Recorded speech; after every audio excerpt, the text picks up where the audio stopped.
السلام علیکم جی، آج ہم جو پیپر شروع کرنے جا رہے ہیں اس پیپر کا نام ہے تنقید ادب نظریہ و عمل۔ اس میں جو ہمارا سب سے پہلا سوال بنتا ہے، ظاہری بات ہے، تنقید ادب۔ اب تنقید سے کیا مراد ہے، تنقید کی اہمیت کیا ہے، اس کی افادیت کیا ہے، اس کا مفہوم کیا ہے، ان سب سوال کے جواب پر ہم روشنی ڈالیں گے۔ تو چلیں جی، ہم شروع کرتے ہیں آج کا ہمارا عنوان۔ سب سے پہلے تنقید سے کیا مراد ہے؟ تنقید کا مادہ نقد ہے، جس سے مراد کھڑے کھوٹے کی پہچان۔ کھڑے کھوٹے کی پہچان، اس سے مراد کسی فن پارے کی خوبیاں اور خامیاں بتانا ہے۔ تنقید انگریزی زبان کے لفظ کرٹیسزم کا اردو میں متبادل لفظ ہے، اور اس کی مختلف انگلش میں کرٹیسزم اگر کسی نے پڑھا ہو انگلش انگریزی ادب تو اس میں تنقید کا جو مضمون ہے اس کو کرٹیسزم کہتے ہیں، اور اردو میں ہم پڑھیں گے تنقید ادب۔ ٹی ایس ایلیٹ نے جو تنقید کی تعریف کی، اس سے مراد تنقید سوچ کا وہ شعبہ ہے جو یا تو یہ بتاتا ہے کہ شاعری کیا ہے، اس کی افادیت کیا ہے، یہ کس لیے لکھی گئی، عوام اسے کیوں پڑھتی ہے، اور یہ کن خواہشات کی تکمیل کرتا ہے، یا پھر تنقید یہ اندازہ کرتی ہے کہ شاعری اچھی ہے یا بری ہے۔ یہ ٹی ایس ایلیٹ کی تنقید کی ڈیفینیشن تھی۔ ایک اور تنقید کی ڈیفینیشن میتھیو آرنلڈ نے کی۔ اس کے مطابق دنیا میں جو بہترین باتیں معلوم کی گئیں اور جو کچھ بہتر سے بہتر سوچا گیا، تنقید کا کام اس کو معلوم کرنا، اس کی کھوج لگانا اور اسے معلوم کرنے کے بعد دوسروں تک پہنچانا ہے، تاکہ وہ نئے اور جدید نظریات اور خیالات کی تخلیق میں زیادہ سے زیادہ مددگار ہو سکے۔ ڈکشنری کے مطابق criticism is the action of expressing disapproval of something or someone۔ یہ تنقید کی ڈیفینیشن ہے جی ڈکشنری کے مطابق۔ بیسیکلی تنقید سے مراد دودھ کا دودھ اور پانی کا پانی کرنا ہے، اور تنقید جو ہے اس کو دو حصوں میں تقسیم کیا گیا۔ نمبر 1، شعر کیوں لکھے جاتے ہیں۔ نمبر 2، شاعری ہماری کون سی خواہش کی تکمیل کرتی ہے، بقول تھامس اسٹیرنی ایلیٹ کے۔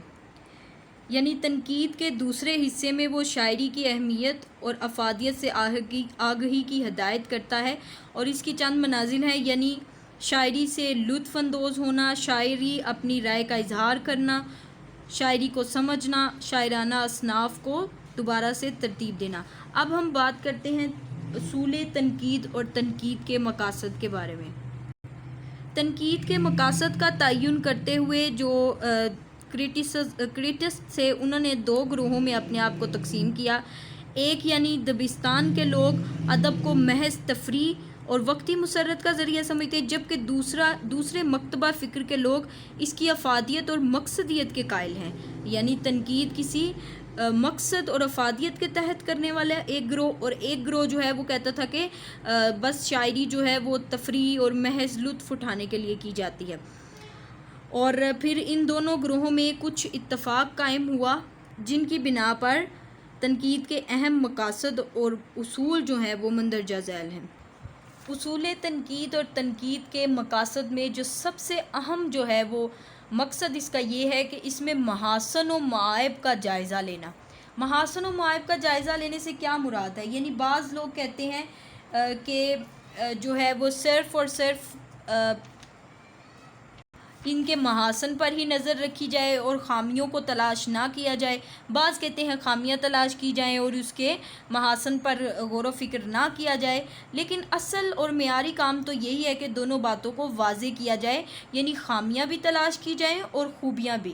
تنقید کا بیسیکلی مقصد یہ ہے کہ اس کی خامیاں بھی اجاگر کی جائیں اور اس کی خوبیاں بھی۔ دوسرا جو ہے اس کا مقصد فن و ادب کی تعویل کرنا۔ جو ایک اچھا کریٹک ہوتا ہے وہ کیا کرتا ہے، اچھا تنقید کرنے والا اپنے قارئین، اپنے ناظرین کو بتاتا ہے کہ فنکار کے فن کا مطلب کیا ہے، اور اس کا فن پارہ اپنے مقاصد میں کامیاب ہوا بھی ہے کہ نہیں، اور اس میں استعمال ہونے والے لفظ جو ہیں وہ کس قسم کے اور کس معیار کے ہیں، اور اس قسم کی تنقید کو تشریحی تنقید کا نام دیا جاتا ہے، اور فن و ادب کی تعویل جو ہے اس کو۔ اس کے بعد جو ہے وہ تیسرا اس کا مقصد ہے ذوق کی اصلاح. اب جو کریٹک ہوتا ہے اس کا مقصد یہ ہونا چاہیے کہ وہ فنکار کی خامیوں اور کوتاہیوں کی نشاندہی کرے اور بتائے کہ موضوع کے لحاظ سے فلاں مقام پر یوں نہیں بلکہ یوں ہونا چاہیے تھا. ذوق کی یعنی اصلاح ہونی چاہیے اور اس کے پس پردہ تضحیک اور تحقیر نہیں ہونی چاہیے بلکہ ہمدردی کا جذبہ کار فرما ہونا چاہیے. چوتھا اس کا مقصد یہ ہے کہ سماجی قدروں کی تطہیر یعنی ادب و تنقید دونوں میں اصلاح کا پہلو موجود ہونا چاہیے اور صحت مند معاشرے کی تشہیر ہونی چاہیے. مثبت فکری رجحان جو ہے اس مثبت فکری رجحان کے لحاظ سے معاشرتی پہلوؤں کو اجاگر کرنا چاہیے. پانچواں اس کا مقصد ہے عصری میلان یعنی ادیب اپنے عہد کا عکاس ہوتا ہے اور تنقید کار کے لیے ضروری ہے کہ وہ اپنی ذمہ داریاں پوری کرتے ہوئے تخلیق کے معاشی، معاشرتی، سیاسی اور مذہبی حالات کو مد نظر رکھے اور ان کے لحاظ سے جو ہے وہ تنقید کرے. آخری جو ہے وہ اس کا مقصد شاعروں کو دوبارہ زندہ کرنا. تنقید کا ایک مقصد یہ بھی ہے کہ وہ ان شعراء اور جو ادب والے ہیں ان کو از سر نو سامنے لائے جن پر زمانے کی گرد پڑ چکی ہے. بہت سا فن ایسا بھی ہوتا ہے جو ناقدری اور تشہیر نہ ہونے کی وجہ سے لوگوں کے سامنے نہیں آتا، تو اس وجہ سے اس کی دوبارہ سے تنقید کر کے اس کو منظر عام پر لانا بھی تنقید کا ایک اہم مقصد ہے. تو امید کرتی ہوں کہ آپ کو تنقید کی جو انٹروڈکشن ہے وہ اچھا ہو گیا ہوگا کہ تنقید ہے کیا، اس کی ڈیفینیشن کیا ہے اور اس کے مقاصد اور اصول کیا ہیں. اگلی ویڈیوز میں ہم جو ہے وہ اس کو ڈیپلی پڑھیں گے. تو ملتے ہیں اگلی ویڈیو میں، تب تک کے لیے اللہ حافظ.